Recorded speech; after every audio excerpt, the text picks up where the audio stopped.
Masuknya Jepang dan jatuhnya Hindia Belanda.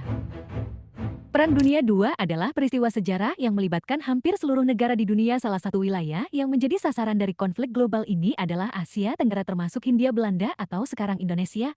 Di wilayah ini, Jepang berusaha untuk menguasai sumber daya alam melimpah seperti bauksit dan minyak bumi yang dibutuhkan untuk perang industri mereka. Dengan upaya ini, Jepang harus menghadapi Belanda yang telah menjajah Hindia Belanda selama lebih dari 3 abad. Invasi Jepang. Pada awal 1942 Jepang menyerang Hindia Belanda untuk mengamankan pasukan minyak dan bauksit serta memperluas kekuasaannya di Asia Tenggara.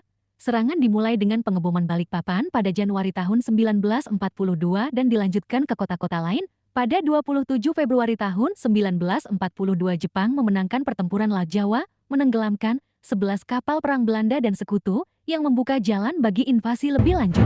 Perlawanan Belanda.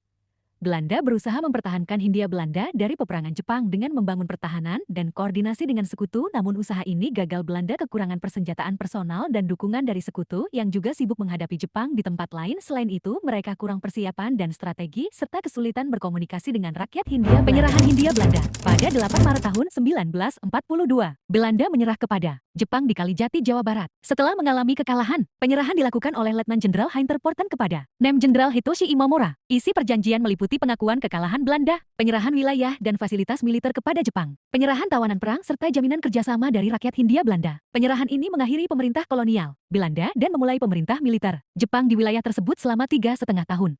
Dampak bagi Indonesia. Masuknya Jepang dan jatuhnya Hindia Belanda membawa perubahan signifikan bagi Indonesia. Politik. Pemerintahan Jepang menggantikan Belanda, mengubah nama Hindia Belanda menjadi Indonesia, dan membentuk organisasi seperti Putra, BPUPK, dan PPK yang berperan dalam persiapan kemerdekaan. Jepang menguasai sumber daya alam untuk kepentingan perang dan menerapkan sistem Romosha, memaksa rakyat bekerja di proyek militer dan infrastruktur. Rakyat Indonesia menderita akibat kelaparan, penyakit, dan kekerasan.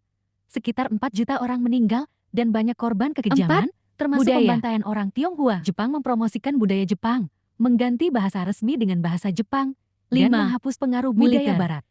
Jepang membentuk pasukan sukarela Indonesia seperti Pita dan Heiho yang dilatih untuk membantu perang dan kemudian berperan dalam mempertahankan kemerdekaan Indonesia setelah 17 Agustus tahun 1945.